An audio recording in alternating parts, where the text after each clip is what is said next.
please understand, my feeling on that is, wouldn't that be a wonderful thing? If we could in fact look ourselves in our eye as humanity and say we shall never employ science and technology for those means that may be destructive against others, irrespective of whether or not those individuals are aligned with our ideology and our beliefs. Yes, that would be. The reality of the situation poses itself as something quite differently, however. And the problem we need to face is that certain prohibitions, if not frank proscriptions against using brain science in these potential ways, even defensively, may create an opportunistic window for others to be able to then pursue these approaches more vigilantly and more aggressively. It's a balancing act, folks. I'm not going to necessarily tell you how to resolve it because I don't know, and it becomes difficult. There are certain things we can do on the research side of the house to dial back who does the research, what type of research is done, and what it's used for.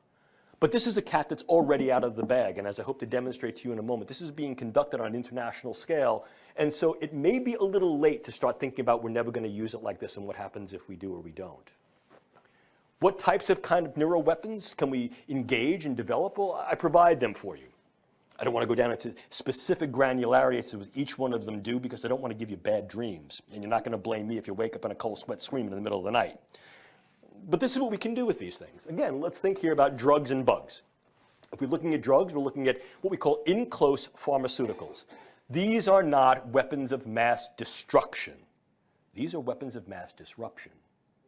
What they can be used to do is create particular yet highly selective effects in individuals so that they can be delivered at very, very low doses, yet deliver a high amplification effect that's called a hormetic potential, to be able to alter cognitions, emotions, and behaviors. How do you do that? Well, you can work on key operatives. In other words, this individual who's sitting before me may be a diplomat. They are now coming to interact with me. They may have a posture that does not necessarily align with mine. Can I alter their cognition? Can I alter their affiliation? Can I alter their emotionality? And in such a way, might I be able to alter their behavior? Yeah, I can. And if, in fact, this individual possesses political or charismatic capability, charm, charisma, leadership potential, to then stand before their people and say, this guy's my best buddy now. They might go, well, I'm following this guy. Or they might think he's stark raving mad and I've created social disruption within his political ranks. I can do that on a variety of levels, from individuals who are head of a small family or group, to the tribal, to the community, to the large-scale population. So we can utilize these things to be able to affect key operators and dynamic individuals who may charismatically, politically, or through other means of power be able to affect groups. It's a ripple effect. It is a ripple effect. Moreover, we can induce a number of neuromicrobiological agents to then incur something called high morbidity. These are not necessarily mortal agents. We can modify the existing palette of bacteria and viruses through the use of gene editing techniques. Very viable. This has been some of my ongoing work with my colleague Diane DeUlis at National Defense University. And what we can also do is recognize that there are existing microbiologicals that can be harnessed to then induce the effects. We can also engage certain chemicals that way. What we want here is a morbidity factor, not necessarily a mortality factor. I want to make people sick. And what I do here is the virus is not necessarily the bug. The virus is what I put over the internet. Let me show you how I can crash a system pretty easily. I affect key individuals here, here, and here. And then I take another community in the back of the room. I affect key individuals there. And then I take another community. I affect key individuals there. And then I do what every good attributional group does. I beat my chest and take credit for it. And what I put out over the internet is, this is a virus, a bacteria, an agent that I have infiltrated into your fill in the blank.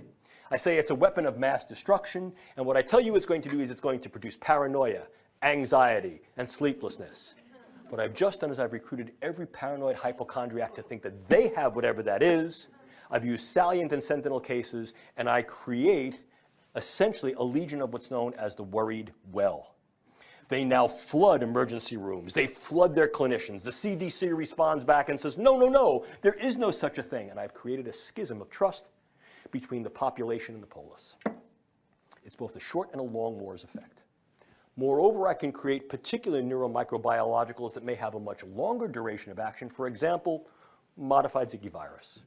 And what I can then do is, as a consequence of that, is I can affect subsequent generations to incur a public health morbidity and mortality effect that then creates an increased economic and perhaps social burden.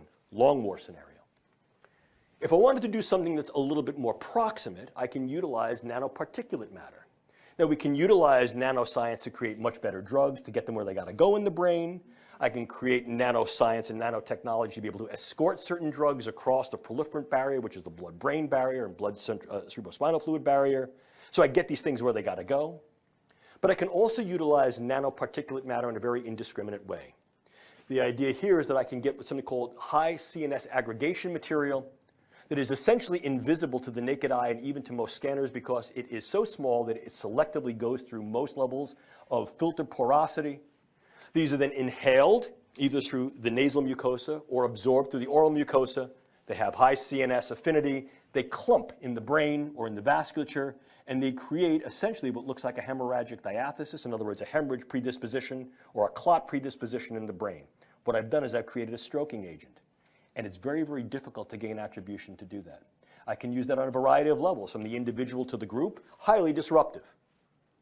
And in fact, this is one of the things that has been entertained and examined to some extent by my colleagues in NATO and to those who are working on the use of neurobiological sciences to create populational disruption. Very, very worried about the potential for these nanoparticulate agents to be CNS aggregating agents to cause neural disruption, either as hemorrhagic and vascular disruptors or as actual neural network disruptors because they interfere with the network properties of various neural nodes and systems within the brain.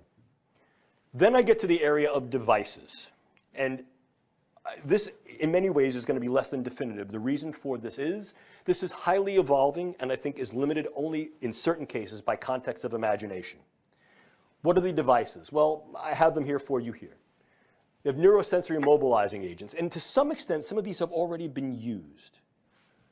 Things like high-output sensory stimulators that can be administered from unmanned vehicles, drones, insect-borne, or larger-scale, macro-scale vehicles such as tanks, cars, etc. These are sensory mobilizing agents that use high electromagnetic pulse energy that may also utilize high levels of sound, high levels of light energy, and they disrupt neurological sensory function. Already being used, now they're being developed with higher specificity.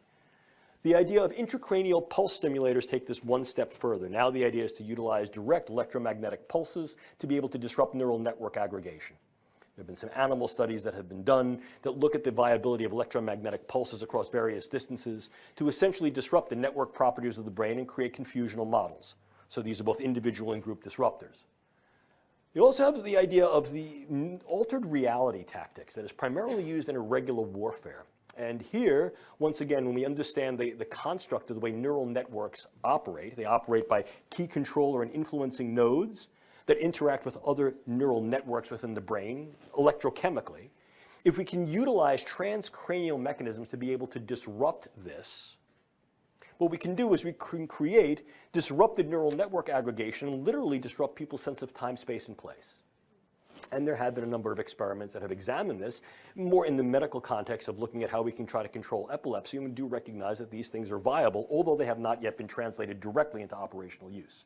But they have been entertained for certain forms of special operations in irregular warfare, and so they're on the palette of possibility, although not near-term probability.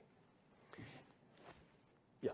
If we go one step further, I think it becomes important for us to also understand that we can utilize devices slightly differently. This is the idea of the sort of non-human cyborg. And I don't use that word in any way colloquially. I mean it literally. A cybernetic organism that is an integration between a biological system and a technological system. The pioneering work in this field was done years ago. It was Delgado's work with deep brain stimulation in a bull.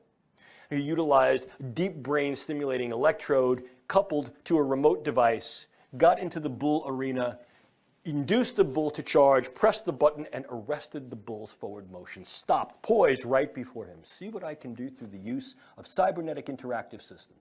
Remotely controlled brain systems, brain interfacing. Will key individuals get certain implants? Yes, I believe they will. Will key individuals also be able to get the benefits of translational neurosurgery that decrease some of the risks and burdens? Yes, they will. Will this be widely seen as a mechanism of individual and crowd control? No, it will not, at least not in the immediate future. But what has gone from the drawing board to the reality is this: the use of neural interfacing and physiological interfacing through the idea of remote-controlled small-scale systems to be able to modify the behavior of non-human animals on a variety of scales, small mammals, and increasingly the use of insects. The pioneering work was done by DARPA, something called the DARPA beetle or the DARPA fly. And more recently, an independent, non-DARPA-funded commercial enterprise, calls itself Dragonfly, has been able to utilize a combined set of techniques, both direct neural stimulation through the use of what we call macro technology and optogenetic control of key neuron firing patterns, to be able to direct the wing beats and pulses, and as a consequence, directionality of a dragonfly. And characteristically, an insect of about that big works quite well, because it can not only carry this particular payload, which is very, very light, and now does not have the burden of the prior DARPA beetle that needed a battery. This utilizes a solar rechargeable source, so it is infinitely powerful, but must also be able to bear the burden of now these very, very small scale, and in some cases, they're looking to the high level nano or at least low level micro scale use of various electrodes that can then both record and perhaps deliver certain types of payloads as well. So the idea of now going back to these very, very low dose, be a surveillance device that could be used for public health and also to monitor key environmental factors. And the same is being touted here, that this is not a device that is weaponizable. The reason I tell you about it is that this was a point of considerable debate and discourse at the recent meeting of the European Union Human Brain Project Subcommittee on Dual Use. And I stood before these people and said to them, you know, this is not being entertained in these ways. And the response there was, yes, but it should. And so the fact that people are thinking about this, but this was not explicit intent, means that it is, in fact, capable to be developed in these directions. And that becomes a real concern and consideration. So when we're looking at this idea of neuroscience and technology for national security, intelligence, and defense, I think the take-home message here is that, yeah, we can access and affect, manipulating control, so to speak, neural systems to affect, alter, change, direct minds via brains, and therefore the hearts in which those minds are embodied. We used to talk, as I said, about hearts and minds. Now, through the use of neuroscience and technology, minds and hearts is a far more viable description because it describes for us explicitly the root of engagement. What we can do here, I think, is very provocative.